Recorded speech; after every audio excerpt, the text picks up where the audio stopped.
Good stuff. I think we're rolling, so we'll jump straight in.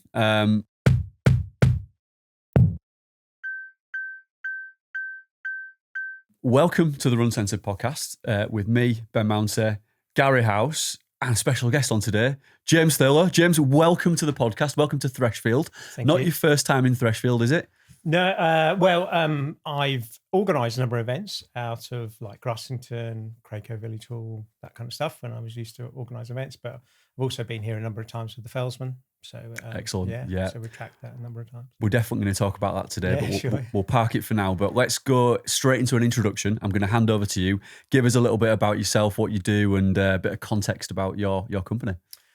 So I'm part owner of OpenTracking, and been doing that since 2010. We sort of kind of started up OpenTracking. It was born out of, I was running my own events. I did that for 17 years. That went well. But around 2010, I was putting on some big adventure races for Adidas, and I wanted to live track them. Tried a couple of companies. Didn't work out so well. The first company, half the kit didn't work. The second company the following year, stuff started breaking down in the middle of the night and they weren't interested. What, 600 quid to fix their own servers. So we had to go at it ourselves and bought a few little trackers. And when we started tracking our own stuff. And before we know it, people started asking me, could they use it on their events? You know, it was like 50 trackers. I think we went out and bought 100, 150. We now got 5,000 now. Wow.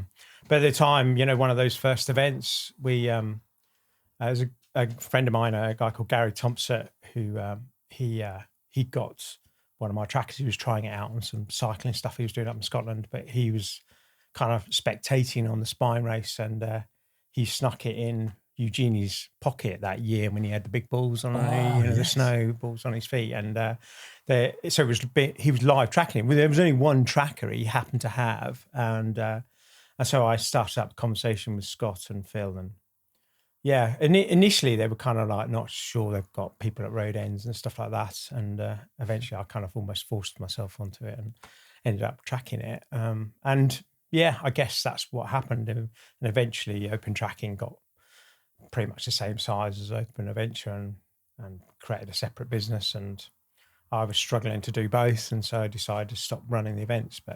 So Northern Traverse was one of my events, Lakes in a Day was one of my events, Kendal Metal Festival 10K, that was my event. So they were all events which I organised, and I did a sportif called CTC in a Day, and then Itera, Adventure Race, that kind of stuff. They were mine before I stopped running them in 2021, 2022. Big events. That's amazing. I didn't realise that. Yeah, nice. This is why we do the intro. Yeah, it's good, yeah. But I suppose in some ways it gives a little bit of context in that I'm coming at it from an organiser's perspective. When I sit down and look at or talk to an organiser, I've got a fair idea what they're feeling and what they're going through. So although it's not part of the service, if I'm at an event and things are not going well, then I am quite happy to stand there and chat with the organiser, because, you know, invariably over those 17 years and 120 events I put on, you know, I've probably faced it as well. So it's two for the price of one, really, isn't it? Because they can lean onto you for a bit of experience there, can't you? Which you sometimes need. Sometimes. I mean, it can be a lonely place if you're the boss of an event. I mean, I sadly had somebody die on one of my cycle sportifs who hit a stone wall, and, you know, being there, even though you've got 100 staff on the event and 1,000 riders, it's a lonely place. And so when things are not going well, and to be able to go and chat to somebody in confidence, I think I kind of recognise the value in that. It wouldn't be shot anybody, really. No, it's really important, isn't it? Yeah, really important to have that experience and that support network as well, like you said. I mean, it's incredible then how that's grown over the years. I mean, when you first started, how many events were you involved with, and how many are you involved with now? Like, what's the scale up since then? I mean, it was just a part-time thing, and then we got Mick Kenyon involved. He started helping us. So he was the first employee of OpenTracking, but it was still part-time for me. And there was another guy who I partnered with, a guy called Rob Marriott. He was the techie guy. And so we were probably doing 10, 20 events a year, if that. Some of them were mine, and it was pretty small. I think the spine race was one of those first ones which kind of elevated it. It was a good platform to advertise what we did. I remember they used to do a training weekend down in Hebden Bridge on the Marytownley route. Marytownley. Yeah, Pennine Bridleway. Yeah, and so the people used to come down and do that before they did the main race, and I turned up pretty much not uninvited, but come along, and I just like basically put all these trackers on everybody, and I remember Scott saying, "We don't need this. We've got everybody at these road ends," and I just remember seeing him at a car park and around Hebden Bridge, and he was on his iPad showing everybody, and I was like, "Yes, got winner. it, yeah, I've got it." And and back then, was it purely? I mean, it still is, but was it purely for safety side? It's interesting over the years. I think certainly the Spine Race saw it as being, didn't see it as being safety. They saw it as being possibly right at the beginning entertainment, or certainly. So it was aware of it then, really. Yeah, I don't think anybody could have really gotten on to the dot watching thing. I certainly didn't, and I was coming at it from a safety point of view. I wanted to know where people were, and initially that's how we were selling it, and then increasingly it's turned into an entertainment thing, and timing. So in the early days of Spine, we didn't time it; it was all done with clipboards and stuff, and many events, in those early years, we didn't time anything. It was only probably in the last 5-6 years that we've really gone into the timing, using the tracker to time as well. And cheating too. So that definitely catches those out who are trying to take the shortcuts. It's almost a bit Big Brotherish, where people just forget that they've got a tracker on. I just don't understand how. Yeah, Gary's desperate to get you out to Tour de Jean this year, aren't you? Just to track those front runners, make sure they're going the right way and not taking the shortcuts. I don't know. Those little switchbacks. That race properly on purpose. Yeah, they would never put trackers on some of those Italian lads. It's interesting. We've got a partner in who was up in Scandinavia, and they were tracking one of the events, and half the field didn't want trackers because they knew all the local routes and they didn't want to want to cheat. Like they didn't want them because they suddenly knew. And I certainly one of the early events we did, and I know it's not running, is the Divides to Westminster canoe race. And that's a very tactical race where people have spotters out on the Thames to see where people are and stuff. And when we put trackers on them, there was definitely this is a threat because people get an advantage to know how far they were and stuff. And suddenly it was all public. And now it's an integral part of that event. They wouldn't, and it's changed how they run the event. Not just, they don't need as many volunteers because they know where people are.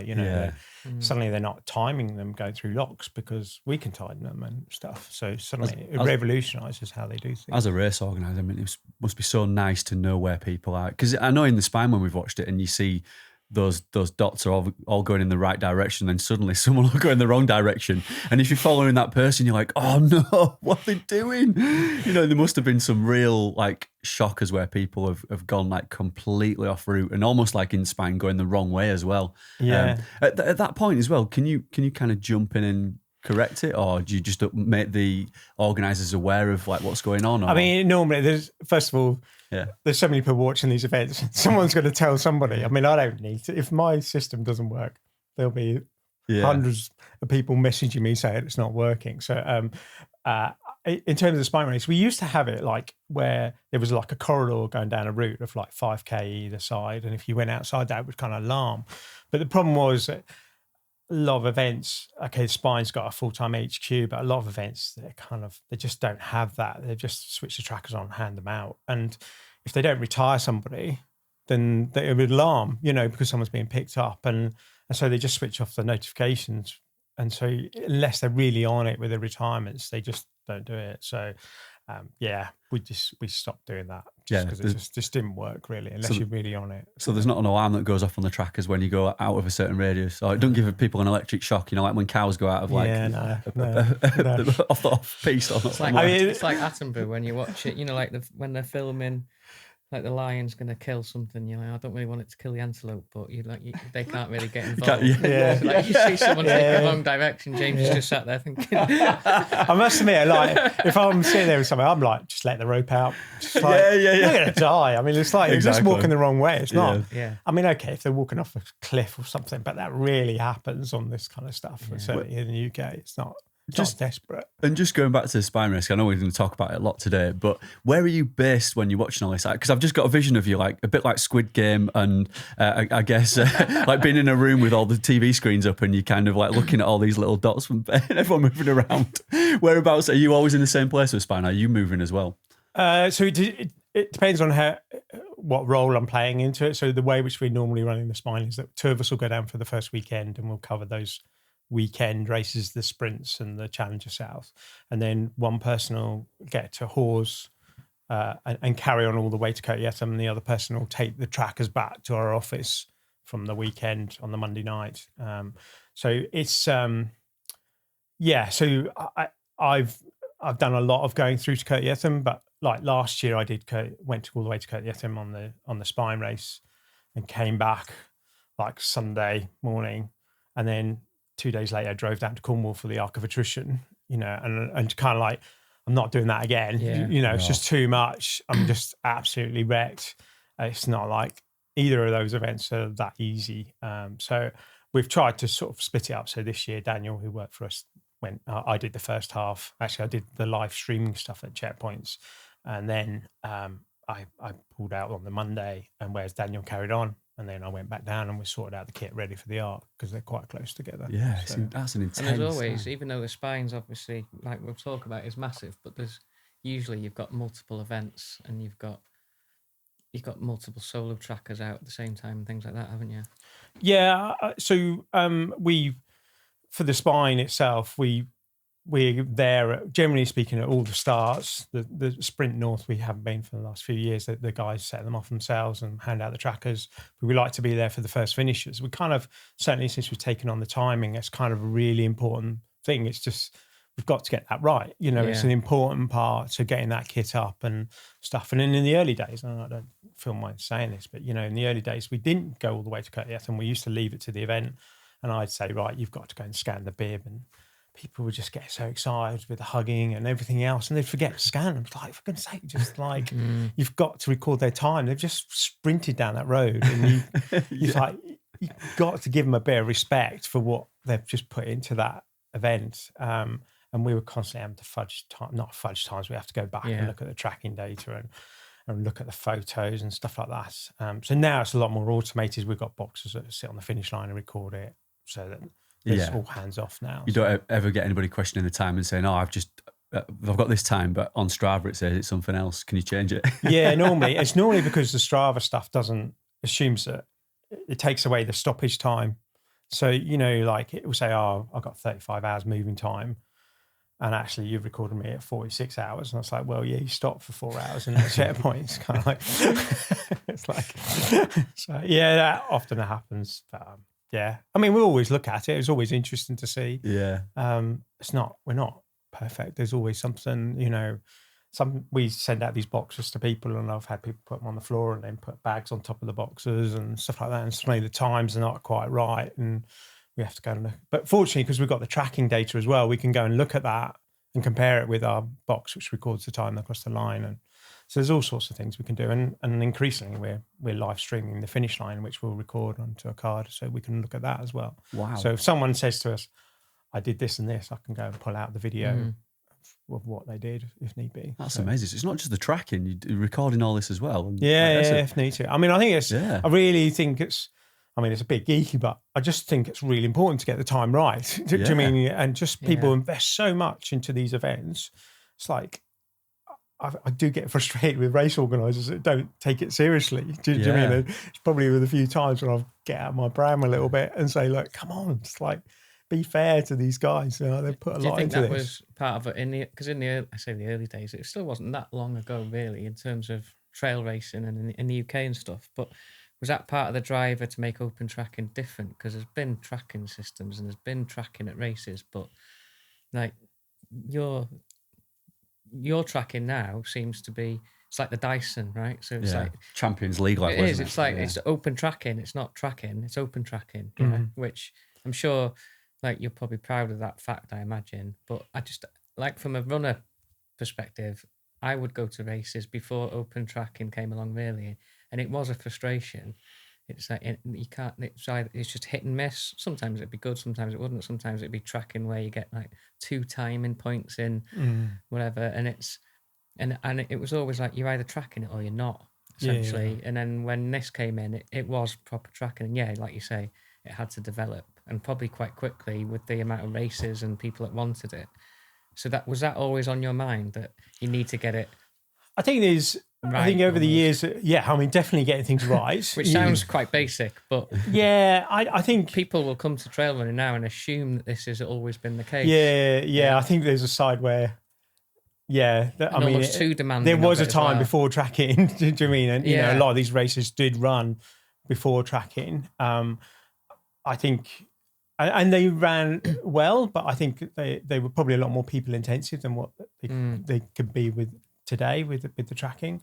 I don't know. I think there's a little bit of me which wants to do the best we possibly can, and there's also limitations. So like the spine race, for instance, we put those on a 5-minute interval. We're trying to get those trackers to last for 7 days. That's a big ask for a little tiny little box, you know, to get it last that long. And that's, I don't know, I find that geekily trying a bit of a challenge, try and get that right and do the best I can. And just with that in mind, have the trackers changed over the years? Like, have you had to invest in like new trackers that essentially are smaller but can last longer battery wise, or is it the same? Is it the same trackers that you originally bought back in the day, and you've just bought more of them? There has been a little bit. So in the early days, we had these little tiny white trackers, and actually there's a little anecdote to that in that. After about 3 or 4 years, we were doing some events and they just weren't reliable. And that frustration, they just kept shutting down. They kept doing all sorts of random stuff. And actually, I got to the point where I decided that I didn't want to run OpenTracking anymore.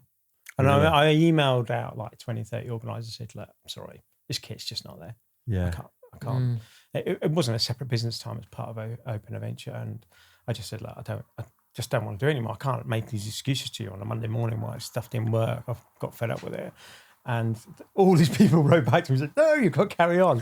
You know, the John Steele's of the world of Phil Hayden-Brown said, no, you've got to keep pursuing this. And then fortunately at that time, they brought out a new device, the company which we were buying kit off at the time. We gave it a go and it worked really well. And we went out, bought 300 and we carried on. And we made a bit of a change. I think it was about 2018 where we took that device and we put it in our own case, the orange case, which you've probably seen, made it waterproof instead of putting it in a bag, and made it easier to charge. And then last year we bought these ones. I know you can't see it if you're on the podcast. Yeah. So we've got 2,000 of those, which are about the size of a key fob. So we're using those on shorter races, trail races, a lot of the kind of 50Ks. Using it on. Does that go direct on, or does that still need to go in? So they can go in a pocket for it's a sub 12-hour event, 12-hour type event. So James Elson's 100 Hills this weekend, they've got 450 of those. Don't mention him; he gets mentioned enough. Sorry, he gets mentioned enough on here. For those people who are not watching the podcast and listening, so that this device is about the size of a car key fob. In fact, it's smaller actually, and it's really light. That's really impressive. It's like almost a couple of USB sticks, isn't it? Thick. Yeah. Okay. There we go. So that's interesting though, James. Just when you thought you were out, they pulled you back in, Pacino style, didn't they? Yeah. Carlito's way style. And then we're doing some stuff. It shows though when you had, because again, back then, like trail running, I guess, was still on the rise, and if you didn't have that support from that network, you might not be sat here today talking about what it is, I guess. Yes. Yeah, definitely. Yeah. And those people who came back to me and just said, look, this is really valuable.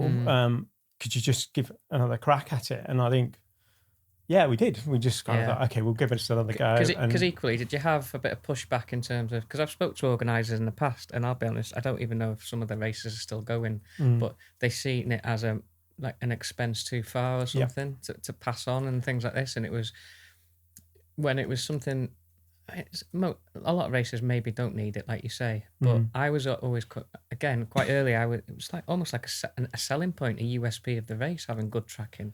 Yeah. But did you have that pushback from a lot of race. Definitely, yeah. I mean, I remember having the chat with Mark Laithwaite on the Lakeland 50 and Lakeland 100. Yeah, you know, stingy. it's like, there's no way. You know, I mean, I've known Two Mark for like times. Was it 25, 30 years. Was he like, trying to bat you down like I do on Vintage? No, it was a lot more impolite than that. There's no way. Put a They're cheeky paying for offer in. that. Put a cheeky Yeah. bid in. And you know, years later, we did the 100, and then we did the 50, and now we time it, and now we live stream the checkpoints. It did take a while for them, though, didn't it, to jump? And on to be board? honest, that's us, a medium long term game. We're not in it like we've just quoted for some big events, some big trail events for 2027. And you know, I will send out a number of trackers this year to their big events, and they know how they work, and they've seen them. They really want to do it. You know, it's like, you know, they're big events, and it's about. For me, I'm not trying to go, you can do it this year. It's like, I'm just going to let them, you know, work out. We're doing some stuff for the FRA at the moment, and it's no secret. And, you know, you've got to do it at their pace and work with them at the pace they're comfortable with, and see how they're comfortable Plus, with it's not just I imagine, it's not just a matter of fact of just ordering more trackers either, is it? Because you've got yeah, that's the stress. We've got that right now, you know, where we're looking at the bookings this year, and we're just putting in orders in for another 500 of these and another 300 of different type of tracker and stuff. And that is, whereas with the kind of typical RFID timing, you know, it's a disposable chip. You can go and buy another 1,000 and they'll be here next week. For us, it's a couple of months to get this stuff online. I can't imagine they come cheap either. No, I mean, the awkward bit is that they've all got a SIM card in them. So I've got like 7,000 SIMs on contract, you know, so that's, you know, that trying to maintain that, trying to make sure that That's like Ben's work. Absolutely. That's how many social accounts he's got.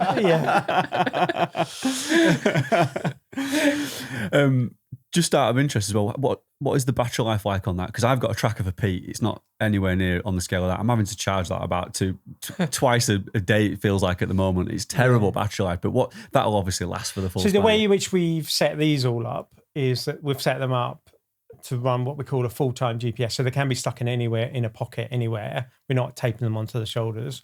And that means that, and they work on a 30-second interval, and they'll last for 12 hours. The company we buy them off says 13, but we kind of err on the side of caution and say 12. If we take them off that full-time GPS and stick them somewhere, it's clearly got an outside pocket somewhere, we can get them to last, well, for a couple of days if need be. But the interval tends to be 3-5 minute intervals, which, you know, the problem then is trying to get the settings in the tracker. If you don't get the settings in and you've got 1 out of 200, which has not got the settings changed, suddenly you've got a flat battery halfway through an event. And that's a real pain in the arse to sort out, trying to swap trackers in the middle of events, especially where there's a lot of people. So, yeah, we tend to err a little bit on the cautious side with battery life and things like that. We're always asking, when do your registration open? When's the last finish coming in? That's the time period which we're looking at. You know, but yeah, it's all good. It's amazing to see how it's evolved. And I know we had Ellis Bland on the other week talking about the Varga story. And similar with this, like I've seen where you started from, where you are now, and where it's moving. And it's really nice to see like the development of the product and like also the growth of the business. You know, you're up to like, what did you say, 300 races about at the moment? So 300 events. So the only thing which we did a couple of years ago, we just took the single tracker hire stuff out of our business and moved over to Kong Adventure. It was just really hard to try and do all of those little BG rounds, you know, round Freshfield FKT or whatever, you know, that kind of stuff. And, you know, I was getting phone calls, registration on the Lakeland 100 where I'm trying to manage 2,500 trackers. Somebody's not had a tracker delivered to their B&B in Keswick. What am I going to do about it? Type of stuff. And we just can't do this because and actually as a business, it didn't really make financial sense. No. And it was a relatively small amount of money and a lot of work. You just had the excitement of knowing that a record was going for early, maybe. I mean, we're still a little bit like, so when some of the record stuff happens, Martin Stone and it gets a little bit involved, and you know we'll help them. We'll probably support them with an extra tracker, and it's still our system. And we've basically got 50 trackers sitting in Congo Venture Shop in Keswick on free loan, and they pay us per hire Oh, I see. That's what I was going to ask that. So, like, if say, for example, somebody like Andy Berry is going to go for the Bob Graham record, he could hire the tracker essentially from Kong Adventure, and then he could set off and give everybody the tracking number. And it kind of works because people go in there, they can pick it up before they do the BG round. And I think like they did over 200 BG rounds last year. Yeah. So, you know, they go in there and they generally buy a pair of socks at the same time. And, you know, Kong does well out of it. Yeah. They like, that's the kind of customers they want in their shop. Plus, it's a constant point, isn't it? Like you say, you're not sending them to and fro, and relying on them returning back and all that stuff. Yeah, and all that kind of thing about people not returning stuff and things like that. So it just, it makes sense. And, you know, fortunately, Lou and those guys there are really, they've been doing a cracking job. And yes, they made a few mistakes in the early years. And they will email us if they've got problems or ask for advice about how to track double BGs, like, or, you know, lands and John Groves, that kind of stuff, some of the quirky stuff, that's weight rights and things like that. I think it really helps as well having like runners working in this environment, because like Lou is one of the most experienced fell runners there is out there, as is Corny as well, who owns the business, and just to have them on board and to be able to like provide that service as well as the products. I mean, that is the best shop in the lakes, isn't it? Kong Adventure. I'm just going to say that right now, Kong Running. So because they are good mates of mine as well. But yeah, I didn't realise that was a service that was provided. But that's brilliant that you can work alongside. Yeah, those. so we still do sort of 10 trackers or above. We do quite a lot of scouts, MOD stuff, DOV, that kind of stuff. But to be honest, at some point, we might start shifting some of that stuff over to them if they want it. You know, events is where we're at. That's what we enjoy doing. There's a few quirky things, like we did the Sarah Cox thing when she did, you know, so that was us tracking that. We did that. And there's some things which we put in place because obviously they were getting like millions of people looking at that every day. So we made some changes to how that system worked rather than everyone watching, you know, somebody doing a Bob Graham round or whatever. It's not quite the same. Do you ever get anybody like going on with the tracker and not returning it? It's become a rare thing. I think it's a lot of event organisers are getting on top of it to try and catch stuff. Oddly enough, it's the supported events where it happens more often, where someone has a paddy, phones up spouse, they come pick up in the middle of nowhere, go straight home, straight to the pub, straight to the pub, sticks the dirty bag in the corner of the garage, doesn't want to look at it again, and just denies all knowledge and ignores all emails. That's the real problem one. But yeah, it does happen, and you know, I'm sure you've seen stuff go down the M6 and along the M4 or wherever it is. It does. I was joking earlier about somebody who took one home, and the organizer messaged them, and they said they won't get them back to London until Friday, and I was like, oh, it's just a pain this is. And I could see on the tracker they got back on the Wednesday. You know, it's like they still didn't send it back to Friday. It's like, I don't understand people who think that they can't. You're being tracked, mate. You can't see it. Yeah, you can't kid the tracking service, can you? It was John Steele, you know, Hardmoors. He was one of the first ones, and he won't remember saying this, but I'd sent him like 6 trackers to try out one of the early days, and he only sent 5 back, and I was like, where's the other one? He goes, I've sent them all back. And I go, is this your house? This postcode here? And I just had this, oh shit, it's in the living room. And there it was on the windowsill. You know? Brilliant. Oh, fantastic. I might get one and track Gary, actually, so we know where he is when he's coming up. Just ask the wife. She's always on Find My iPhone. You told me to be home at 4. Do you know what? I get busted by Kirsty doing that as well. I'll say, I'm only 5 minutes away, honestly. And she's like, you've not set off yet. I can see where you are. I'll get a message after football with Winter, be like, you in McDonald's again? How do you know? Oh yeah, I keep forgetting. I always forget. I'd be shit trying to pull the wall over. Probably a good time to ask the expert, how do you spoof one of these things, right? Yeah. Is it possible? Yeah, so there's a couple of little things which we say to events. We don't do any covert tracking. So it was quite odd. This is the original trackers, the black ones, and this is obviously black, is that where I found them was on the private investigator, kind of like these spy tech type stuff. And they were using them to kind of spy on disaffected spouses and stuff like that. And you can get them in a little box to put magnets on them, stick them under cars and stuff like that. Have you had any requests by anybody? Every year we get somebody phone us up saying like, brilliant. I want to hire one of your trackers, and every year I say, look, mate, no, I'm going to check my car. No, don't. It's like, so a kind of golden rule is everybody knows when you get a tracker, you're being tracked. Yeah, you have to say that. We'll speak to you in the kitchen. Yeah. We'll come up with a price. Yeah, I'll put a cheeky bid in. But it's certainly like you see it. There is another couple Got of no one to track. I know where Ben is all the time anyway. There is a couple of other tracking companies out there, obviously, and I was watching one of them the other day, and they were like registering the night before the event, and they were tracking all these people going home. It's like, you can't do that. You can't put that on a public interface. I've been on, I've been to races where, like you say, because you register, and then you go on the tracker at some point, and we're all in the B&Bs and all that kind of thing. Yeah, no. So the way it works with us is that you need a start time. Does it switch on? So it's still tracking, but the public interface doesn't work until you get a start time. Oh, so when you can perv on everyone, but sorry, James. I think probably more.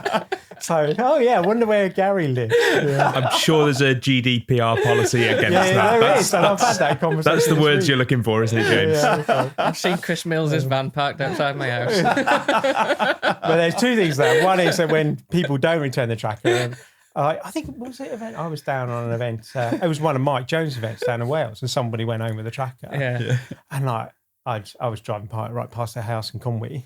I was like, stuff this. I just went and knocked on the door. I'm just like, I know where this is. I'm just going to knock on this young lass's door. It's like, can you just give me back the tracker, please? Yeah. did she just looked at it and goes, oh, yeah, it's on my rucksack. Here we go. Fantastic. Absolutely love that. Like TV licensed man, you've been driving around. But the thing is, most runners, I imagine, would be happy to not have the inconvenience of having to get it back to you. That's what it is, isn't it? I know, yeah. I don't think most people just don't want They'd be quite happy for someone to knock on the door. It's a great service for the event, but I think there's a limit. That event that I did last year, it was basically your trade to get your medal. You had to give it back to get the medal, which obviously everybody wants. Yeah. And it is complicated. So we do some of the run-through stuff. Yeah. And they've got different races crossing the finish line at different times. So the 50Ks get tracked, but the 25Ks don't, and they're crossing the line at the same time. And so they do have a little bit of an issue historically of not getting all the trackers back. Because not everybody's wearing them. No, exactly. Yeah, got you. I'm still working on them to track 25K. But. Do you ever get anybody in a race that obviously you can track them and you can see the tracking, but says, actually, I'd rather you didn't put that out there? Because one amazing thing about this is the safety aspect and knowing where people are all the time. But actually, some people might not want people to follow them or track them. So I think there's a couple of things there. One is that we, in terms of the photos, because we often on the bigger events we'll take photos, and if someone comes up to say, like, I don't want my photo taken, then we won't take a photo. There's definitely no requirement, and it is useful for the event. The event likes it. So if you've got somebody gone missing or whatever it is, you can share that photo with the safety team or whatever it is. But as a golden rule, we don't take photos if people object, and when it gets to under 18s and stuff like that, we don't take photos. In terms of being anonymous and stuff, I think the trick there is to talk to the event organizer before. We are we don't care. As OpenTracking, we're not really that fussed. It's for the participant and the event organizer. I think it is difficult when the participant turns up and then tries to negotiate this on the day. It's a lot easier if they can say, look, I'd rather not be on the tracking, or we track one of the She Races events or She Ultra. Ultra, and they just had bib 1, 2, 3, 4, 5, 6. Oh, I see. So there's no names next to it. No names against it. Yeah. And in some events which we've done before, we don't put the tracking out there publicly, so they just have it there for safety. Got you. So so it depends on the event. It depends on the event, and then ultimately, I kind of say to people, if they really do want to be anonymous, just don't use your name. Just put it somewhere else. Yeah. The awkward bit is if for results, prize giving and stuff like that, and how you're portraying that. But even then, we can change names back afterwards after the event's finished. Get a lot of people like saying, "No, I don't want to use my name, but I'll use Gary House or something like that." So you've got like 10 Gary Houses. Yeah, Jasmine Paris or something like that. Yeah, or Damien Hall or something. I think there's probably, if you're purporting to be somebody else, who might not be ethical there. But generally speaking, I don't. There's definitely not a problem there, and I think increasingly, I think most event organisers are very, very sympathetic towards that kind of side of things. Oddly enough, I think there's probably, I know with confidence that trackers have kind of definitely helped save people on some of these really extreme events, being able to find people and stuff like that. I certainly remember one or two where, I remember a guy on one event just like stopped in the middle of winter and just sat behind a stone wall, and we could see it wasn't moving for 20 minutes, and suddenly you're kind of like, without trackers, that wouldn't happen for 4 or 5 hours. Yeah. Do you mean? So I think there needs to be a little bit of a balance, but I think in terms of anonymising people and stuff like that, we literally have been having that conversation with a lawyer this week about how we write that into our terms and stuff. And she's saying, this lady was saying, can't you put it as an optional thing? I said, but it's like having a tick box when you buy a car to say, no, I don't want a seatbelt. It's like, you're not... It becomes too complicated. It was too complicated, but it's so important to the safety management of that event now that they really do need it. And really, if it's just about a name or a photo, then we'll work out a way to solve it. I guess that brings me on to my next question. And you can be honest about how much you can talk about this, but this year's Spine, the Sarah Porter incident, should we say, that Mel talked about a few weeks ago on the podcast. We know that obviously there were death threats towards her. She was doing the Spine for, I guess, to raise awareness for the cause that she was running for, and it was a contentious issue, wasn't it? I mean, are you allowed to kind of talk about what happened and what? Sure. Yeah. So first of all, OpenTracking is a service to the race director. Yeah. So we will do, generally speaking, we will work with the race director to provide whatever service they want. We're not going to. I don't want to get into this situation. I come at it from a race director myself. The last thing I need is somebody telling me how to do my job, me as a race director. So we want to provide tools for them to help provide a better event than anything else. And that's, for us, we were working alongside. I must admit, I was completely unaware of the Sarah Porter thing until I turned up in Edale. I didn't realise it was going to be quite such an issue. She was there alongside everybody else. She had a photo taken like everybody else. I think there was one or two who didn't want their photo taken. It was uploaded as normal. Then obviously as the event started, and it was pretty quick after the event started, we were aware that there was some issues coming about online.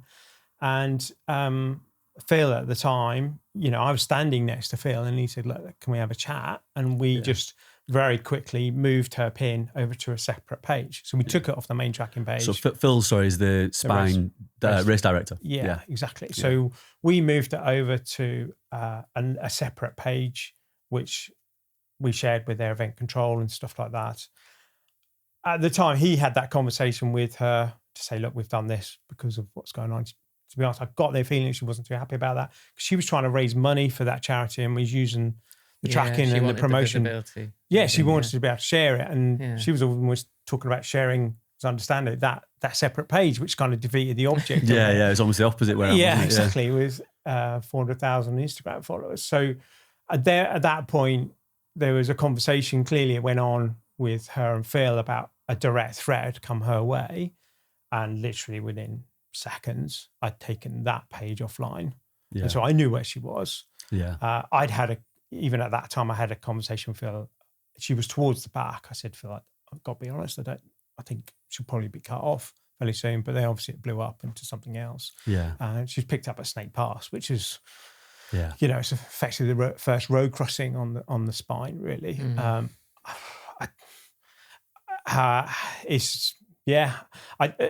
I kind of put myself in that race director position again. Would I have done the same as Phil? Yes, I would have done. There was a lady who had a direct threat to her life on that event. You don't want your volunteers or other participants getting in the middle of what could be a very violent and dangerous act. It was almost like, what if he didn't do something? Yeah. He would be culpable. When the alternative is not doing something, it's not. Yeah. So I kind of, I mean, he was put in a really difficult situation. I don't envy him in that situation. You'll get criticised for whatever decision you make, don't you? But he had to do something. I think it was the right decision. I mean, I guess she wasn't too happy about it, obviously, because she wanted, as you said, that visibility. But at the same time, he's got a job to do, hasn't he? And he's got to keep her safe. Yeah, I don't think, I think she wants, as my understanding, she wants to do other events and such like that.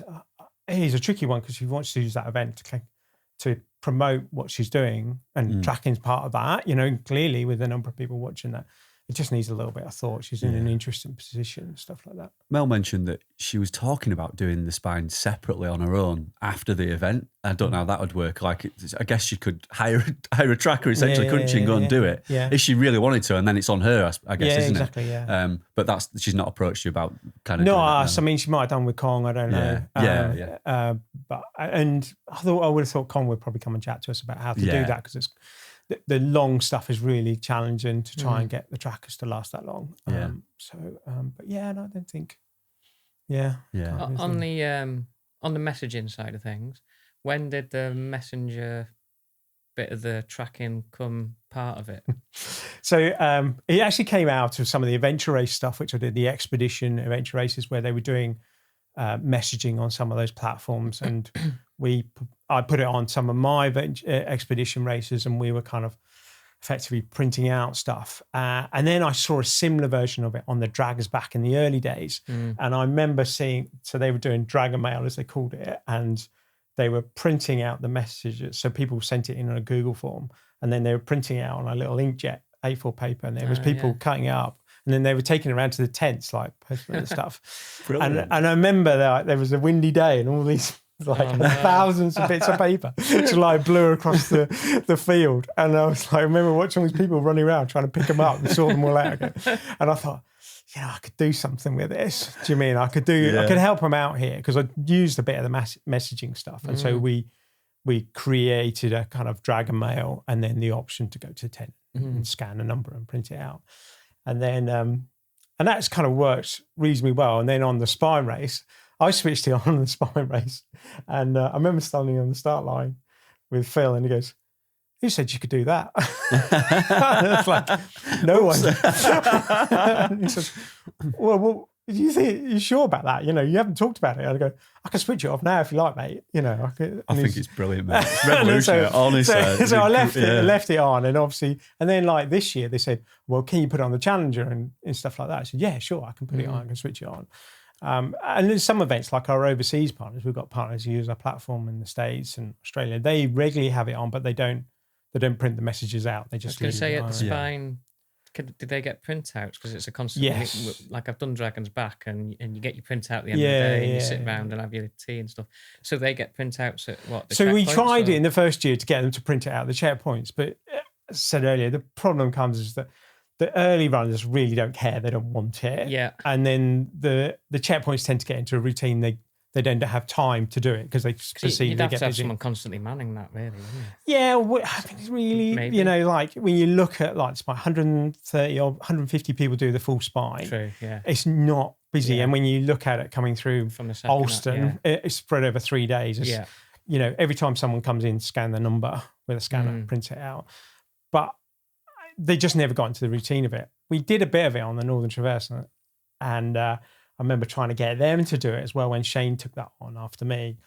And I remember being at Shap because that's where the Northern Traverse come through, and the Lakes Traverse were finishing, and I was there on that wet, windy day, and a couple of guys came in from the Northern Traverse, and he sat down, and he was broken. It was that wet year. It was just like, I can't do this anymore. I'm just going to give up. And I said, look, why don't you have something to eat? When I was doing the Northern Traverse, you weren't allowed to retire. I had a 95% completion rate on it.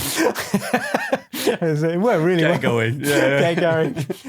And this guy, I was trying to persuade him to get going, and I printed out his messages, and I gave it to him, and he just started bawling his eyes out. I said, "What's the matter?" And he goes, "It's my daughter." I just sent him a message saying, "You can do it, Dad. We're so proud of you." Oh, bless. And he just like, "I've got to finish now." And he just got up and he carried on all the way to Robin Hood's Bay. So that was the difference between him pulling out and definitely. carrying on. Yeah. Wow. Just that little message. I mean, that is a game changer, then, isn't it? I've sat around at Dragon's Back and literally watched people bawl their eyes out over their food and stuff, reading their messages. And but then I've also seen messages like when you're coming home, the washing machine's broken. Oh, yeah. I always think it's funny. Like, is that Charlotte? It's funny Messaging Gareth.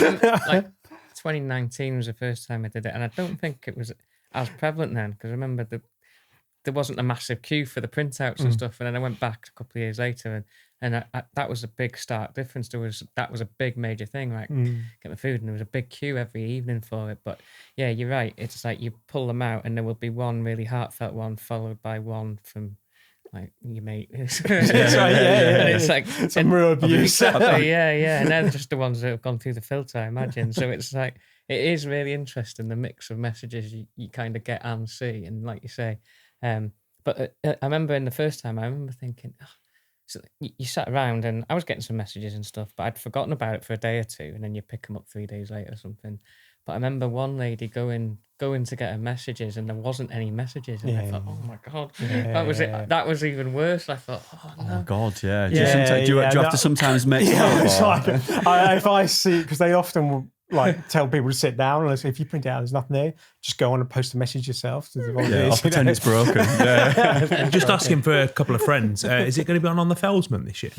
No, it's not. But I mean, we could put it on just for Gary if you want. Let's put it on for Gary, definitely. I mean, on the Dragons Back, the support teams, because they were all on there, like the electricians and plumbers, and they used to get some outrageous messages. The electricians and plumbers. Like Gary said, you'll go from pub banter, won't you, to your family sending you. Eventually, we had to shut down the crew messaging because they're just like. Have you had to shut any down before? Have you had to filter it? I mean, there's one instance last year where it's just someone was getting a bit inappropriate, and that person's like, I'm getting some inappropriate messages, and like we just shut it down. Yeah. I think the other thing is that we do know, certainly with some of these big events, the Spine and Northern Traverse and these ones which go over the week, they're often watched in schools. And and there's something about that. I've seen pictures of teachers putting, oh look, this teacher's doing this, and where's their dot and stuff like that. And last thing I want is like our website being blacklisted on all the school websites. So yes, dare I say, many of Ali Bailey's messages had to be hidden from the platform. Was Damo sending like pictures of himself? Yeah, just the messages from Ali herself. So on the Spine, it's 28,000 So you're messages. saying we can't be sending memes at any time soon to each other? The printers are. Have you seen those little printers? They're like the ones you get in the shop down the road. I thought, you could, like the cost would be on the runner. Maybe you could have when you sign up, you get a dentist reminder and stuff. You could have them coming through to your phone and stuff like that. Definitely. That'd be quite nice. I was going to say that as well, because like I get the updates on my watch. My phone's linked to my watch, and even when I'm running, I know if someone's messaging me because I can read it on my watch. So I didn't know if it'd be possible to kind of flick it up. I'd want the football results as well, because that's what I use that for. Yeah. But yeah, that would be cool because you could see it in race then, couldn't you, as it's happening? And that'd be nice. I mean, there's no reason why not. I think it's just those. To be honest, this is where my business head comes in. Nobody wants to pay for it. Yeah, true. It's like live streaming and a lot of the things which we do. I think the runners would pay for it because, like you say, like when you go outside the UK, a lot of these races, to get a track you have to pay, don't you yourself? Yeah, that's very true. Yeah, I think an add-on. I think the runners would pay, not the race directors would never pay. Quite rightly, probably. But it's sometimes hard. Like we have that icon which is like the fastest known time type thing, the trophy icon. And I remember getting our developers to do that, and they were like, James, it's just like. There's no money in it. Do you mean it? And now it's a key part of what we do. And so that's essentially like the time you're trying to beat, the dot that's in front, you mean? So the trophy icon is normally, so whoever's got the record. They're like ghosting in the race, aren't they? So they're ghosting in the race. And we've had like checkpoints go out to meet this. Oh no.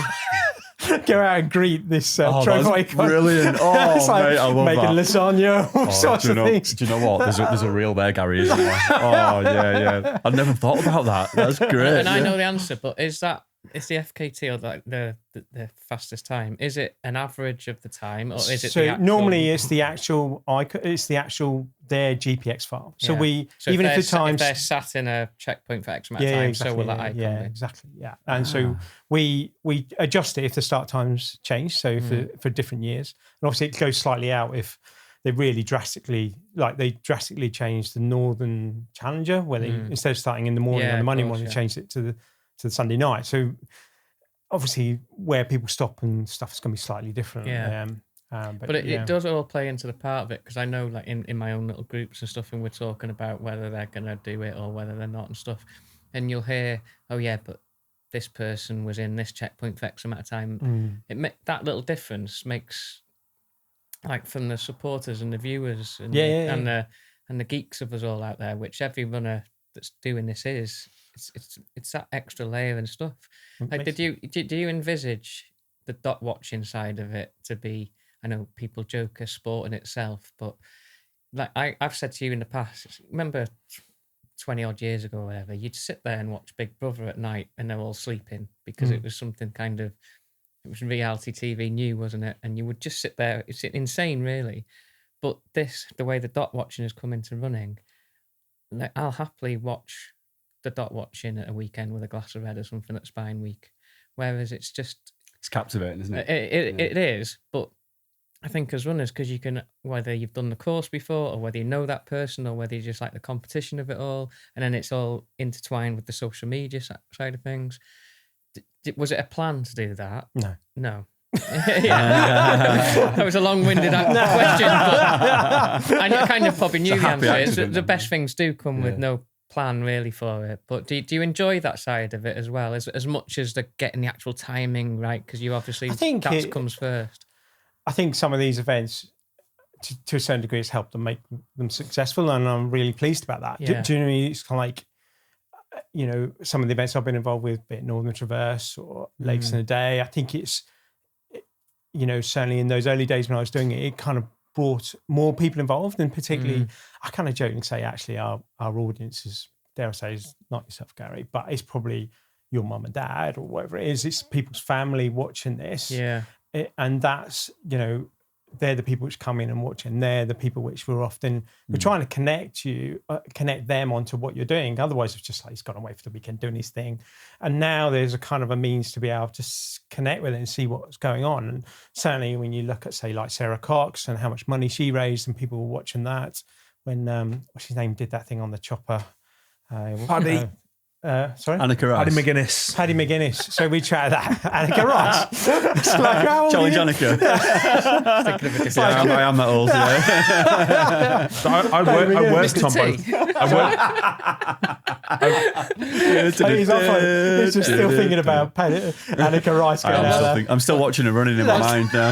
It's the Arnie film, Get to the Chopper. I got the Uzi 9mm. I don't know how you managed to do this. It's hard work. You had the month off last time. But like that Paddy McGuinness thing, like I remember going into Kendal when he was coming into Kendal. It was like there was thousands of people up the street, all looking at the phone at our tracking page. Yeah. You know, and I was like, shit. I worked on both of those events for the BBC in my other job. Yeah, and it was really helps helpful. Fundraising, and you know, you just think, I love that bit of it. Yeah. You know, I really do. I think that's great that we've been able to connect. We saw it change over the few years, because prior to OpenTracking, people used to just have to guess what time they were coming through. Yeah. And we were like one of the advanced parties, and school kids would be standing on the side of the road for hours hoping to see them. Whereas at least with OpenTracking, what we found in the last couple of years is people just come out on the road 20 minutes in advance. And when that's a whole school load of children, it's actually quite good. So it's changed it in loads of ways. Yeah. Was the messaging on for Sarah Cox? Good people? No, because we just provide literally a map of where that dot is. I was just thinking then, like, I know there were 28,000 messages, you say, in the Spine in total. Yeah. Who had the most, or could you not see that? It was only Bailey. Was it? Yeah. I thought it might be Ali or Mel, actually, because I thought Mel Sykes might have a lot. But I'd have to go and have a look, but I'm pretty sure. So that was interesting, because I thought Sarah Cox, if she had the message on, how many she'd get because of the level of the challenge. I thought it'd be off the scale. It's just Greg James. I think they did it in a slightly different way. I think it kind of went into the BBC more directly. They iframe our page onto their Children in Need website stuff. Yeah. With the messenger side of things, and because like you say, it's a lot of it is for family and stuff like this. Do you come up against, let's say, not complaints, but questions maybe directed at you that might be supposed to be for the race organizer, as in like, where is? I mean, I definitely think... Is there something wrong with the tracker because my husband is taking 6 hours longer than he said and stuff like that? I think, was it when that guy, Kevin Munn, went the wrong way on the Spine? He went like what, 5 miles, 6 miles walking south, and he's like completely 180 degree, went the wrong way for a long time for like. Right, mate, you're doing a spine. Yeah. And like his messages, he's like, you look through his messages, it's like, will someone please tell the organisers gone the wrong way? And I was like, yeah, just laughing, yeah. I mean, all credit. That's the nature cameraman again, isn't it? That's Just let it out. It's not for my. But also, like I remember, like Charlotte, when I've been in these races, she won't look at the tracker at all. Like she doesn't. She ring me if there's something wrong, but she doesn't want the stress of watching a tracker for 10 hours either. Yeah. I think that's probably the expectations raised over the years. Unfortunately, we've been able to kind of raise our game in terms of stuff. So over the years, there's been a lot of dead spots and stuff, and when they've gone, they're not worked. Like High Company was the classic one, you know, and it still is like 4 or 5 hours from that leading up to that. You know, people getting quite impatient and like the system's crap and everything else. It? Like people are frustrated that they can't get Wi-Fi on a plane or something, and it's like so the expectations are getting higher and higher, and we are definitely just probably a little bit behind where people are at, and you know, we've got things in mind about how we change things. We're constantly improving stuff, and we put a little reader at Birkdale, which is really remote, kind of halfway up that route, and it picks up, so it moves the dot there and stuff like that. You know, those little things with the Starlink dish. And, you know, we will keep improving things, but sometimes you just don't feel like you're quite meeting everybody's expectations. What's the shortest race is that you track? We get asked to track all sorts of things like runs around parks and stuff, and I generally say, look, just like, if I don't you get can out see of bed them, for less than 50k. Is what you say? I mean, we regularly track the Wilson Run. Oh yeah, that's a Sedbergh School run. Yeah, so that's we a regularly classic. track that. We've done a number of kind of lap bits and pieces and stuff like that, but you know, increasingly we're doing some of the fail races type stuff. You know, so this is the work with the FRA now. Yeah. So talk to us about that then, because we mentioned on a previous pod, like, wouldn't it be cool to track the shorter distance races, which is, I know, is where Gary's going with this. But from our point of view, I'd love to watch. I think it'd be really exciting. Like the classics and stuff. I mean, I think the FRA is very cautious. There's definitely a side within the people which are part of that don't really want technology encroaching on their experience in the hills. Yeah. And to a certain degree, I can understand that. I think I can sympathise with that. So they probably won't be having notifications on their watch. Yeah. You're not allowed to use, I mean, you're not even allowed to use GPS in Bell races now, exactly, are you? So I think there's definitely a cautiousness from it. Conversely, they're probably coming at it from they are definitely not coming at it from the entertainment side. They're coming at it from the safety side, and they're looking at it from that perspective and saying, can we do something about this for some of these long or technical races? So not for entertainment purposes, more for like behind you, know where they were. But, yes, exactly. And again, that's the stuff which we've done. We did the trigger race. So bizarrely, when the spine started, the trigger was coming the other way, and we were tracking that as well. So that's the Edale to Marsden to Edale, I think, isn't it? Yeah, exactly. So literally coming the other way. That's right. Yeah.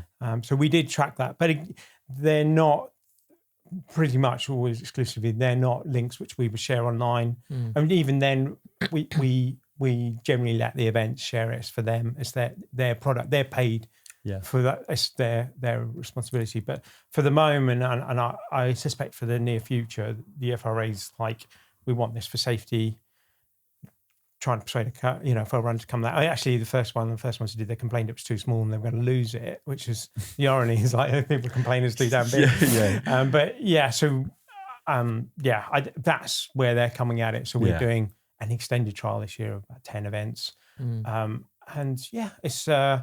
Again, we're very much on we could do this, we can do this, we can do this, but actually we'll offer opportunities when they ask the questions. We're not going to force it down them. So, if that kind of makes sense. Yeah, no, absolutely. I mean, Chris had said, like, wouldn't it be cool to sort of like track orienteering races? And I think that would be. I mean, I've not got an episode so far these last few months without mentioning orienteering, but it would be good because as a concept is that people going different ways. I often look at the heat maps afterwards and see where I've gone, which is often not the right way. Yeah. But that would be quite cool seeing, say, for Quid Games, for example, like seeing 200 people kind of all going off to the same checkpoints in different orders, but it'd just be massive. Like, Genuinely on that, have a look at the development of like flight radar, isn't it? How often do you see that now? And everyone's got that tracking all these planes and stuff, don't they? And they do these really cool like time lapses when anything happens and all the planes move.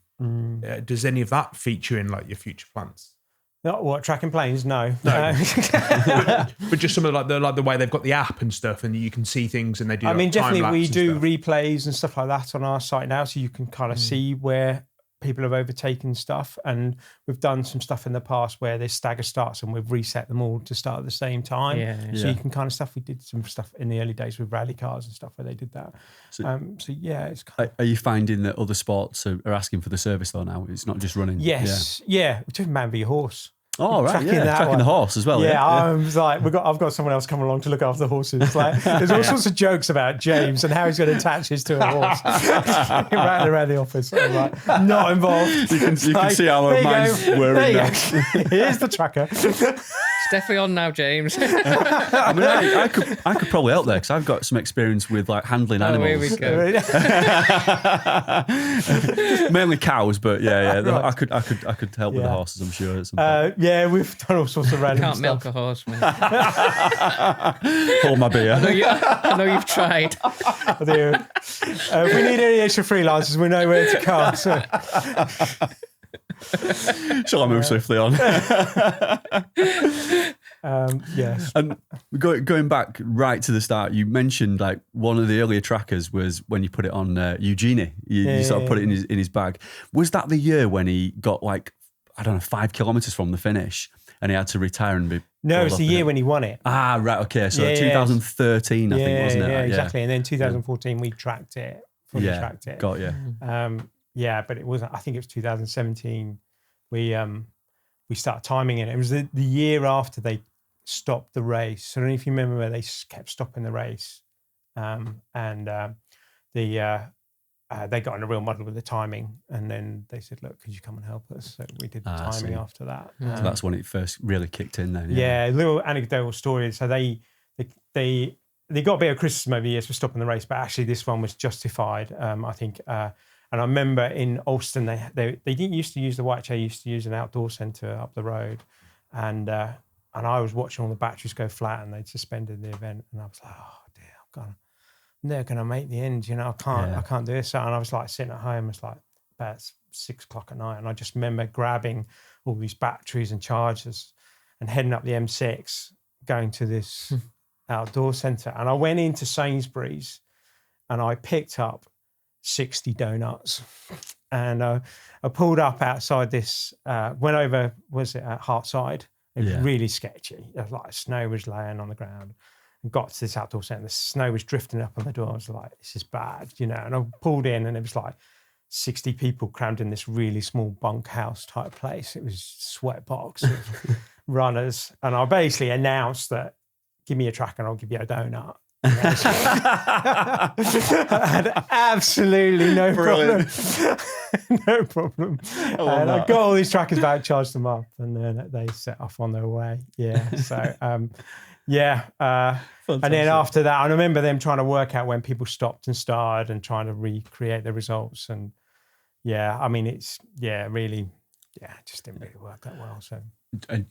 Just on the spine, do you find yourself, because you've worked with the race for so long now, have you got like favourite runners, people that you want to do really well? I know you can't help anybody, essentially, but I mean, at the end of the day, I'm also a bit of a fan of the sport. Yeah, exactly. That's what I'm interested about. And I think seeing Chris Cope, I've got type 1 diabetes, he's got type 1 diabetes, and I just seen him win the summer a couple of years ago, and being there on the finish line for him, I was just like some it's inspirational, fanboy, it's relatable, isn't it? And I'm just like amazed, that I still am awestruck of it.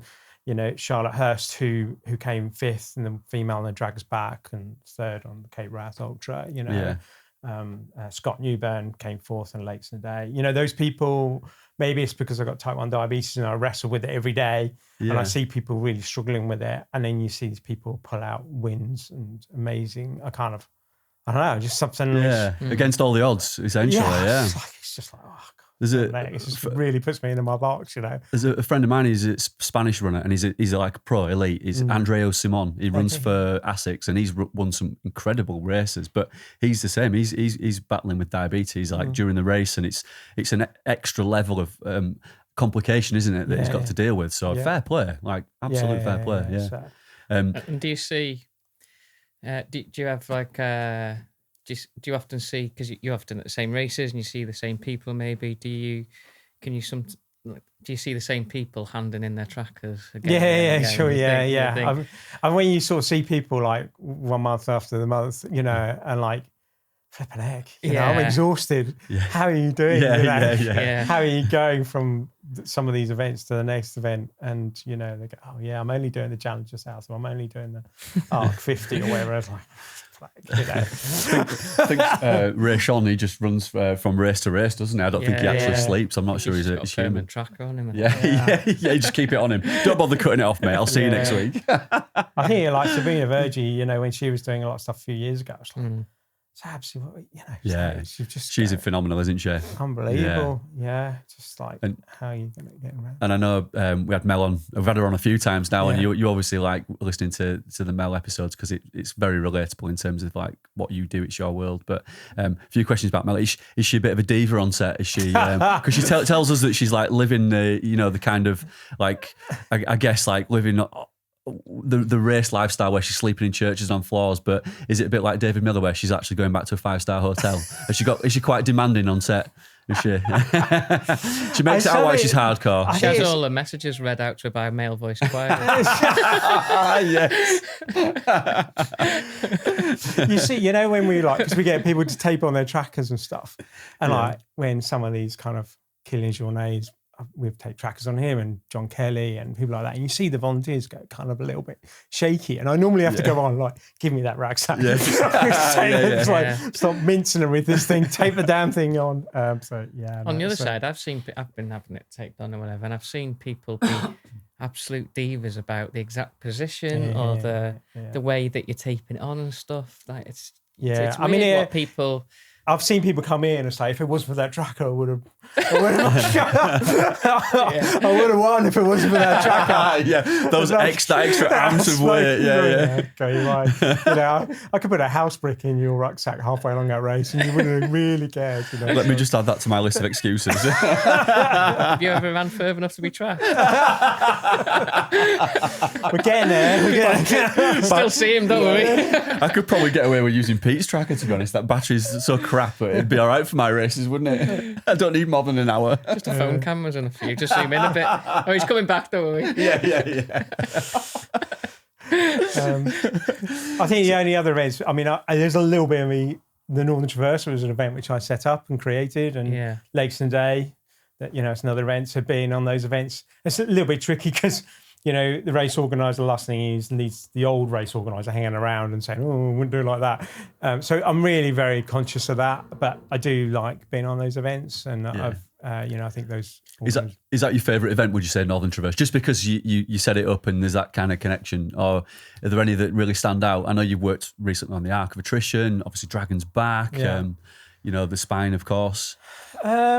I mean, I've enjoyed the Dragon's Back just because I know the routine of it and stuff. It's enjoyable to do, and it's quite to see people come through that. And, you know, certainly at 10 o'clock at night when that cutoff comes down, if you want live ringside kind of emotions of seeing people just drag their arse over that finish line with 5 seconds to go, it's palatable. Just be there. It's unbelievable. And then you're wishing them to hope to see them at 6 a.m. the next I know, morning. but the thing is that when they get in 5 seconds early and they realise that they started a quarter of an hour after 6 o'clock in the morning. They're queuing up like a death march. I think the Dragon's Bag, the Northern Traverse again, I don't know. It was an idea of mine. Years ago, before I was a bit fitter, I ran across the country to raise money for type 1 diabetes myself. And actually, Kim Collison, Sabrina, and a few other characters came along and run sections of it with me. And I actually said to Kim Collison at the time, do you think I could turn this into a race? And he told me it was a stupid idea. And I did, obviously I turned it into a race. And I had 60 people turn up on the first one. And then Kim came to do it a few years later, and I saw him down on the finish line, and we were walking up the hill out of Robiners Bay, and I said, "You do realise you did tell me this was a stupid idea?" And he looked at me and he says, "It's still a bloody stupid idea." That's brilliant, though. You've left a real legacy with that, haven't you? That's fantastic. Yeah, I mean, I think that's just, I don't know, you sort of think of these things and you think, is this just too far? You know, even the Lakes and Day, the first year I did it, 50 miles through the Lake District. And the first year I did it, like, there was a huge number of people who didn't make it to the end. I thought I was going to be home at 2 or 3 o'clock in the morning. At 8 o'clock, I was still up in the morning welcoming people in. And I was just like, it's just too hard. It's just like, you know, I can't do it. And the following year, the numbers doubled. You know, it's just like, you know. They must take it out of you, these events, because people forget that you are having to like stay awake and be active and always be like plugged in essentially when these events are on. So when you come to the end of, like, say, something like the Spine where it's multi-day or Dragon's Back, you must be absolutely knackered, especially when you're having to bounce on something else like Arc of Attrition straight away. I mean, I guess I'm a professional at it now. And, you know, stuff like that, we do tend to set up systems with the organizer where I'll go and get some sleep. My van's out there. If there's something really not working, if you're going to post something on social media about the tracking, you come and knock on my van first. You know, I want to know about it before you do that. And so, you know, most of those events, we are getting some sleep each night, a good night's sleep. And there'll be peak times where you know where you need to watch more, I guess. Yeah, certainly I want to see those first runners cross the line, male, female. I want to make sure we've got those times right. After that, I can go back and look at historical data if I need to correct times because something's not worked quite as well as I thought it would. So I don't have to be up all the time. And if anything, you know, as you say, we're going from some of these events, we're bouncing from, you know, Drags Back to Skyline Scotland to Thames 200 or whatever it is. I'm going from one event every weekend pretty much through September. I try and take a day out during the week, jump out on my bike or do something a bit different and try and make sure I pace myself on those events. Make sure we've, you know, from my point of view, running, you know, in terms of providing the staff for it, make sure we've got enough staff so we can do, you know, shifts if we need to on some of these non-stop events if we need to. Trying to make it sustainable. I mean, I've been doing it for a fair few years now and organising events, and I need to make sure that I can carry on doing it for a bit longer and enjoy it as well. There's nothing worse than it's like feeling like you're eating your socks standing at the finish line. It's like I haven't crawled out of bed after 3 days. Just like it doesn't work. Just walking around in your undies. It's like no, not good. Not good. If there was for as a race director's background, and now you're tracking the biggest events in the UK, that's definite.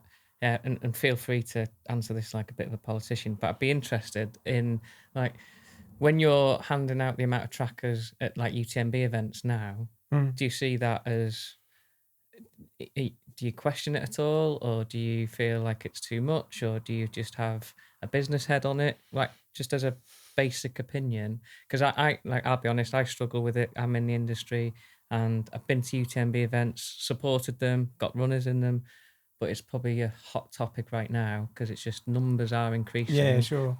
I There's think more events coming, and it's I'm just interested. So there's a couple of things there. First of all, generally, I didn't talk about this, but I used to be working aid work, and I did that for 10 years, working in war zones around the world. And you kind of like, you learn to be the grey man. You don't have a political opinion either way, you know, because that's, you know, we're there to provide a service. And as I said to you earlier, race directors are generally trying to do their very best, and actually someone chirping in their ear telling you should do that, you should do that, you need better food here, you need to do that. It's probably not helpful in that moment. Yeah. And there's often been events where I've gone to and I've sent them a review email about the service which we provided. Maybe they didn't provide enough volunteers, or maybe we didn't do something quite right, and we'll have that. And then often if I feel it's needed and I knew the event organizer well enough, because I wouldn't do it with all of them, I might send a separate email and go, look, this is me personally, James Thurlow. I just thought you fell short of what you could do. But the important thing for me is to do it out of the context of the event. And I know standing next to a race director, giving, you should have done that, you should have let that person through, you should have, it's just, you've got to if they come and ask me, then I'll talk to them happily.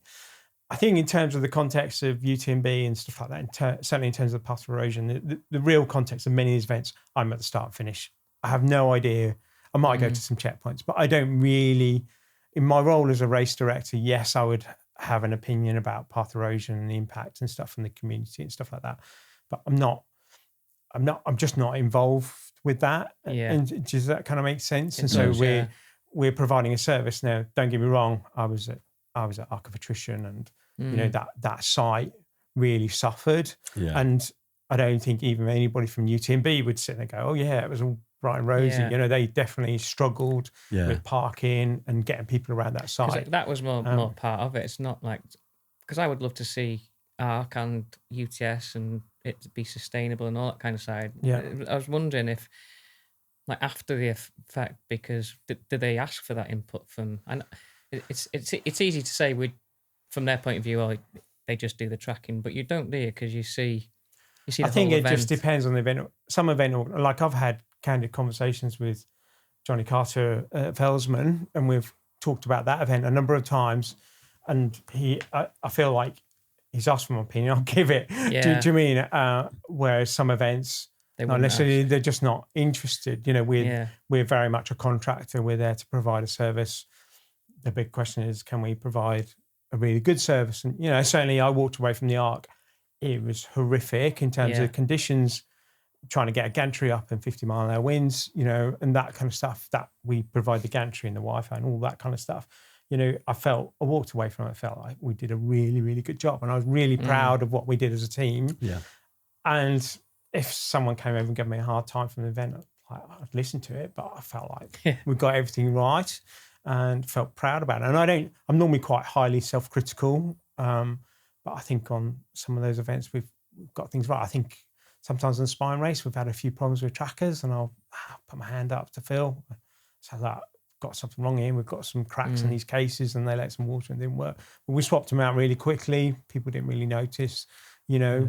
So I kind of the bottom line is now. I feel like some of the events, not all the events, maybe wouldn't be able to operate in the way they do without OpenTracking there now. I don't think. I think the interesting, I mean, it's a different... In terms of the growth and stuff. Yeah, I mean, it's an interesting one. So the Device to Westminster Canoe Race is one which we tracked, and it's just quite a small event.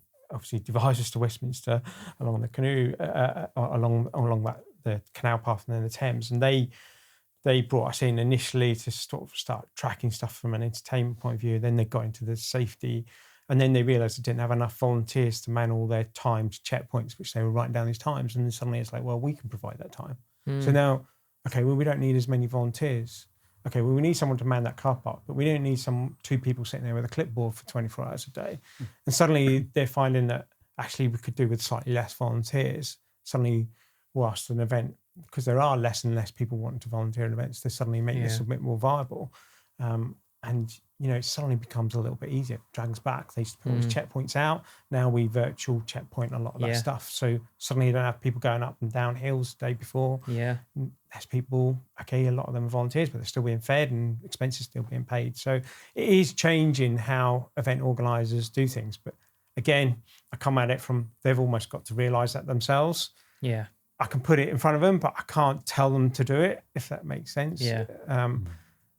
Yeah, it's a little bit where you can't. Get involved. There's a little bit of know your place, James. You've got to stick to the service you're providing. You're there if you need that extra. You're there if they need that extra support and advice. But I do. Yeah. I think if I saw an event organised and doing something which I thought was unethical or was not right, then I would say something. Yeah. And I guess the classic example of that was Highland Kings, and I was on that event when that happened, and I saw that happen.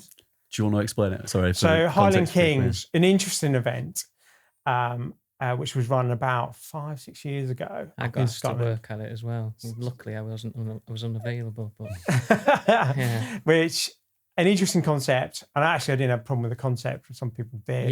Like butlers running around. I quite like the actual concept, if I'm honest. Yeah, I mean, for me, that's not my thing. But down in south of France now, there is some pro riders and a nice chef running around behind some cyclists. Yeah. And this was for running up in Scotland. And from that point of view, I didn't have a problem with it. It was some very, very posh accommodation, some nice food.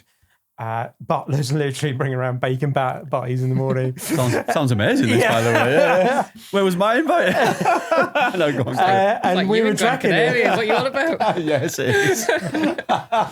So we provided a gantry and some trackers and timing and stuff like that. And it, and I picked up and I saw that they were using spray paint on the roads actually at the time. And I actually gave one of the assistant organisers a lift to the next trip, and I said, like, you've never, it was like a second day. I said, you hardly know me. I said, I felt really awkward. It's like, you can't do that. No. It's like, that stuff is not temporary. It's going to make a mess. Yeah. And I remember having a conversation with the race director. Well, I got pushed in front of him and say, look, James, tell him. And I was like, okay, it's like, this is you're going to get in trouble for this. Oh, no, that's right. And of course it blew up.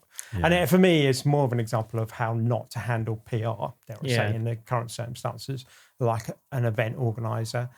They made a mistake, and I honestly, every race director, don't throw stones around glass houses type stuff. They've all cocked up, from Shane to Ferg to James Elson to me. All of them have made their mistakes in their time, but how you manage that afterwards, and they made a right balls of it in terms of the PR, of trying to defend it and all that kind of stuff. And I think what UTS are doing at the moment, they're not making a great job of how they defend and what the decisions are made. And, you make mistakes, but how you actually get out of it. And that's, I guess, 17 years of putting your hands up when you've got it wrong is really important. Yeah. You're right. It's how you handle it afterwards. You can't fight fire with fire almost. You've just got to say, I've made a mistake, haven't you? And be open and honest, because people do. Like, you can be forgiven, can't you? For longevity-wise as well, because you want your events to last, don't you? So, like you say, the organisers that you listed there, they've been doing it a long time. You'd be worried if they didn't make mistakes. But like you say, it's no one. You don't have to be perfect. It's just working again. Yeah. For OpenTracking, I'm interested to know if you've got anything, like, in an ideal world, do you think it's the perfect product now almost, or do you want to do anything with it in the near future? So my approach to business is always grow slowly, come down slowly. Grow fast, you'll come down like a thump. Yeah. And so we have grown relatively steady growth.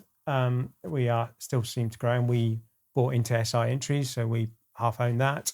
We'll own the rest of it come October. So that's an important part of the business, being able to offer that kind of throughput from when people enter events, so we can print bibs as well. So we bringing that whole kind of solution to event organisers is kind of an important part. It's obviously a lot of money, but we think it's the right way to go. In terms of trackers, obviously doing smaller trackers.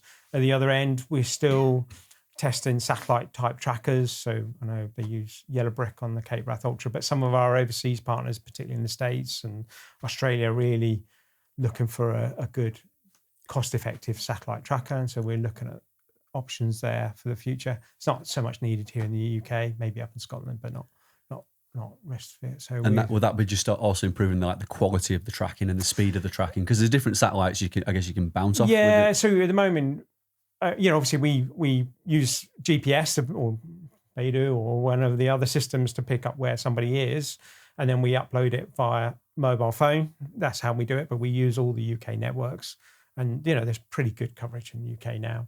And we'll bounce off any network. So all the SIMs are roaming. Most of our SIMs come from the Netherlands, so they're roaming on all UK networks. And that works pretty well. But obviously you go up into certain parts of Scotland, then there's just places where there's just no signal. Yeah. Now, that's kind of okay if you've got 3 or 4 hours, like the High Cup Nick thing. You can see they've gone in and they come out the top, and you can stick a barrier around that.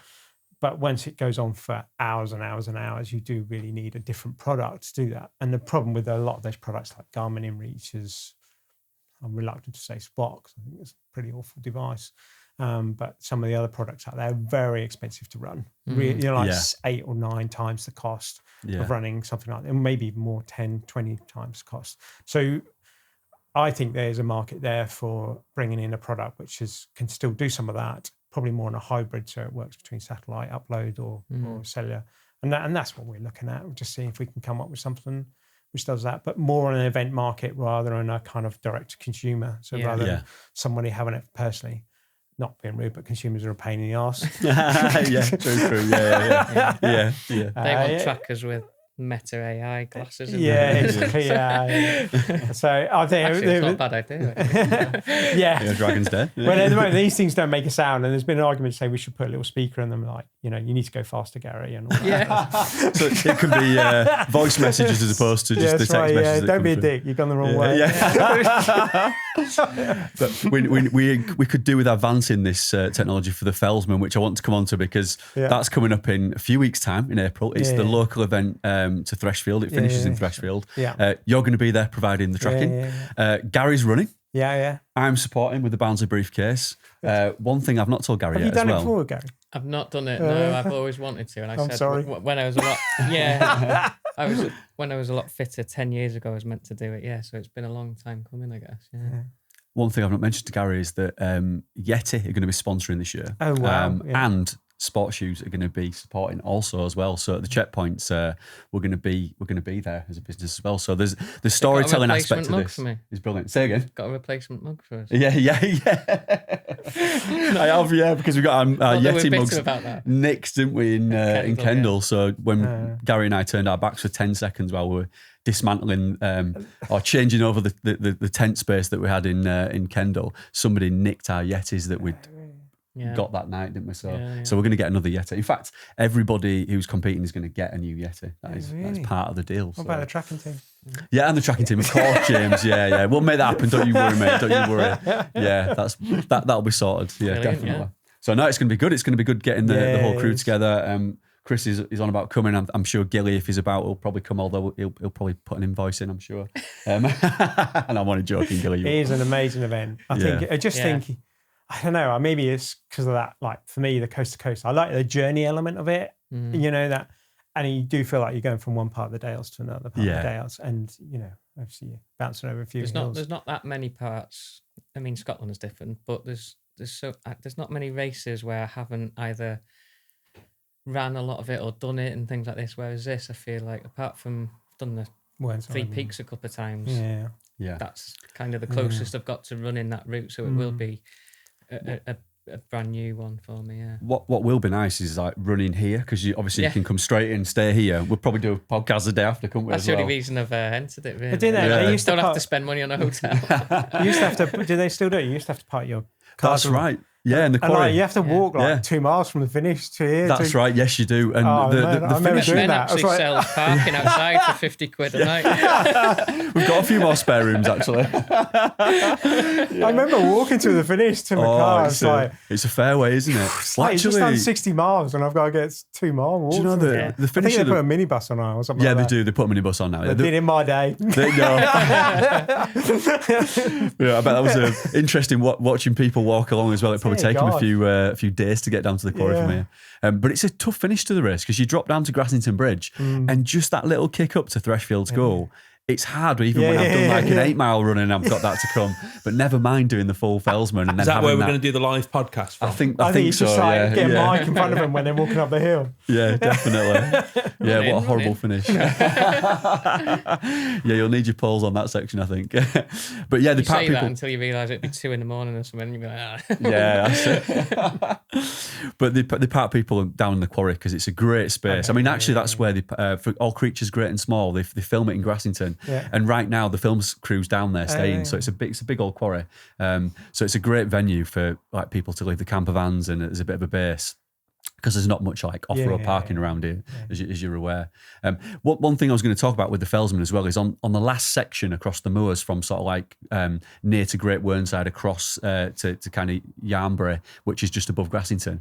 It's quite a dangerous section of bog, isn't it? And I know that up to in recent years, let's say 4 years ago, I think you had to actually buddy up, run in a group of four for safety aspect. And has the OpenTracking changed that aspect? So when they brought in the OpenTracking, they stopped the grouping. So it did used to be if you arrived in a checkpoint, I think after 7 o'clock or 8 o'clock in the evening, then you would only allow to leave as a group of 4. Yeah. And you would get given a little tally card. Yeah. And you had to present that tally card to make sure you're with the same group of 4 at the next checkpoint. It was all very much run by the scouts, and it's very kind of like that way inclined. And it did get a lot of grief from a lot of the runners because, you just get tagged along with somebody they didn't necessarily want to be with. Yeah, and from a competitive element, you'd have to wait, and obviously the clock's ticking at that point, isn't it? Yeah, I mean, I think certainly if you're in the middle pack, there was always a group. Yeah, and you could always, if the group was happy, you could jump onto a group before, Yeah. But still, I think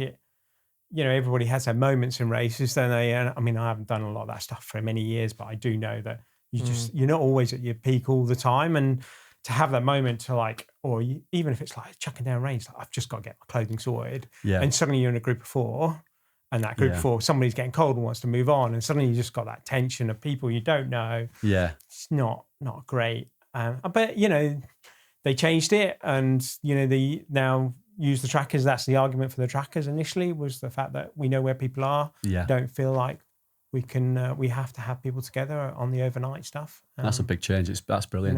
It just means people can the run their own race essentially at that stage. Yeah. And it is quite close to the finish as well. You just want to get back at that point, don't you? So as fast as you can. Martin Stone, don't you? Yes, I know he Martin, got disqualified. Oh, really? He will tell you if he asks. He got disqualified on the Longmid hike for not staying with his group. Is that right? Yeah, of all when he was people, in his 20s. Wow, it's a great story. Yeah. Busted Martin.